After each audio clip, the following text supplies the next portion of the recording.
અફઘાનિસ્તાન અને પાકિસ્તાન વચ્ચે ફરી એકવાર તણાવ વધી ગયો છે। અફઘાનિસ્તાનની તાલિબાનની સરકાર દ્વારા દાવો કરવામાં આવ્યો છે કે અફઘાનિસ્તાન દ્વારા પાકિસ્તાનના ખૈબર પખ્તુનવા અને બલુચિસ્તાન પ્રાંતમાં આવેલા આઈએસઆઈએસના ઠેકાણા પર સ્ટ્રાઇક કરવામાં આવી છે, જેના કારણે ફરી એકવાર દુરંત રેખા પર જબરજસ્ત રીતે તણાવ વધી ગયો છે। જો કે પાકિસ્તાન દ્વારા હજુ સુધી કોઈ સત્તાવાર પ્રતિક્રિયા સામે નથી આવી।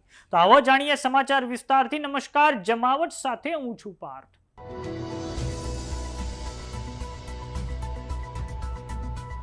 અફઘાનિસ્તાન દ્વારા પાકિસ્તાન પર ડ્રોન અને લડાકુ વિમાનોની મદદથી સ્ટ્રાઇક કરવામાં આવી છે। આ માટે અફઘાનિસ્તાનના રક્ષા મંત્રાલય દ્વારા સત્તાવાર જાણકારી પ્લેટફોર્મ એક્સ પર આપવામાં આવી છે। અફઘાનિસ્તાને આ સ્ટ્રાઇક ગઈકાલે મોડી રાત્રે પાકિસ્તાનના ખૈબર પખ્તુનવા અને બલુચિસ્તાન પ્રાંતમાં આવેલા આઈએસઆઈએસના ઠેકાણાઓ પર કરી છે।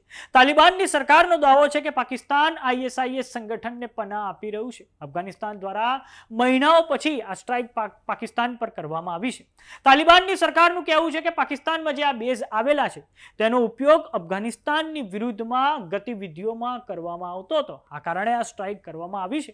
હવે દર્શક મિત્રો, આપણે સૌપ્રથમ નકશાની મદદથી સમજીએ તો તમે આ સ્ક્રીન પર જોઈ રહ્યા છો પાકિસ્તાનનો મેપ, અને આ બાજુ એના પશ્ચિમમાં આવેલો છે દેશ અફઘાનિસ્તાન। અફઘાનિસ્તાન અને પાકિસ્તાન વચ્ચેની જે સરહદ છે તેને કહેવામાં આવે છે દુરંત રેખા, અને દુરંત રેખા પર ફરી એકવાર હવે તણાવનો માહોલ છે। હવે આપને જણાવી દઈએ કે અફઘાનિસ્તાન દ્વારા પાકિસ્તાનમાં કઈ જગ્યાએ સ્ટ્રાઇક કરવામાં આવી છે। તો અફઘાનિસ્તાનમાં પાકિસ્તાનના બે પ્રાંત, એક છે દર્શક મિત્રો આ ખૈબર પખ્તુનવા પ્રાંત, અને બીજો છે આ બલુચિસ્તાન પ્રાંત।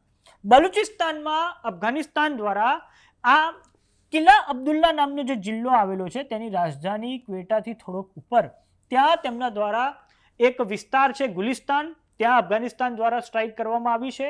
અને આ જ બલુચિસ્તાન રાજ્યના ચાગાઈ જિલ્લામાં પણ સ્ટ્રાઇક કરવામાં આવી છે। હવે વાત કરીએ ખૈબર પખ્તુનવા પ્રાંતની।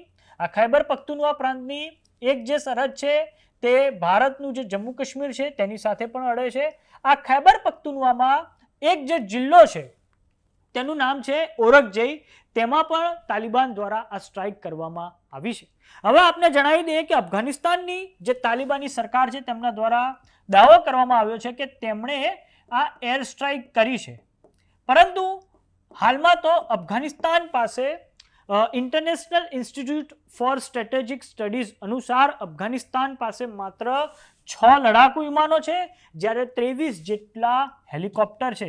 એટલે અફઘાનિસ્તાન પાસે એર સ્ટ્રાઇક કરવાની ક્ષમતા ઓછી છે, પરંતુ અફઘાનિસ્તાન તેના હાલમાં યુદ્ધ જોઈએ તો તે હવે ખૂબ મોટા પાયે પાકિસ્તાન પર સ્ટ્રાઇક કરવા માટે ડ્રોનનો ઉપયોગ કરે છે। અને અફઘાનિસ્તાને પાકિસ્તાન પર આરોપ લગાવ્યો છે કે પાકિસ્તાન જે આઈએસઆઈએસ જેવા જે Islamic state of greater Syria અને ગ્રેટર ઇરાક જેવા જે ખતરનાક જે સંગઠનો છે તેમને લોજિસ્ટિક આપે છે, તેમને પનાહ આપે છે, અને પછી આ આઈએસઆઈએસ જે સંગઠન છે તે અફઘાનિસ્તાનમાં ખૂબ મોટા પાયે આતંકી હુમલાને અંજામ આપતું આવ્યું છે।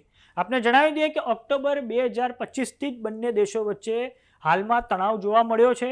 આ અગાઉ પાકિસ્તાન દ્વારા આરોપ લગાવવામાં આવ્યો હતો કે અફઘાનિસ્તાન આઈએસકેપી નામનું જે સંગઠન છે, ઇસ્લામિક સ્ટેટ ઓફ ગ્રેટર ખુરાસન, આ જે આતંકી સંગઠન છે તેને પનાહ આપતું આવ્યું છે, અને આ આઈએસકેપી પાકિસ્તાનમાં ખૂબ મોટા પાયે આતંકી હુમલાઓને અંજામ આપે છે। આમ બંને દેશો એકબીજા પર આવા આરોપો લગાવે છે। પરંતુ આપને એ પણ જણાવી દઈએ કે ચાઇના એણે તાજેતરમાં જ અફઘાનિસ્તાન અને પાકિસ્તાન વચ્ચે એક સમાધાન કરાવડાવ્યું હતું। આમાં કતારે પણ ભૂમિકા ભજવી હતી, પરંતુ હવે અફઘાનિસ્તાને ફરી એકવાર જે ખૈબર પખ્તુનવા છે અને બલુચિસ્તાન છે ત્યાં તેમના દ્વારા ખૂબ મોટા પાયે એર સ્ટ્રાઇક કરવામાં આવી છે, પરંતુ હજી સુધી પાકિસ્તાન દ્વારા કોઈ પણ સત્તાવાર પ્રતિક્રિયા હાલમાં તો સામે નથી આવી। પરંતુ અફઘાનિસ્તાનની તાલિબાની સરકારનું જે મિનિસ્ટ્રી ઓફ ડિફેન્સ છે તેમના દ્વારા હાલમાં તો આ માહિતી આપવામાં આવી છે, અને આના કારણે અફઘાનિસ્તાન અને પાકિસ્તાનની જે સરહદ છે દુરંત રેખા તેની પર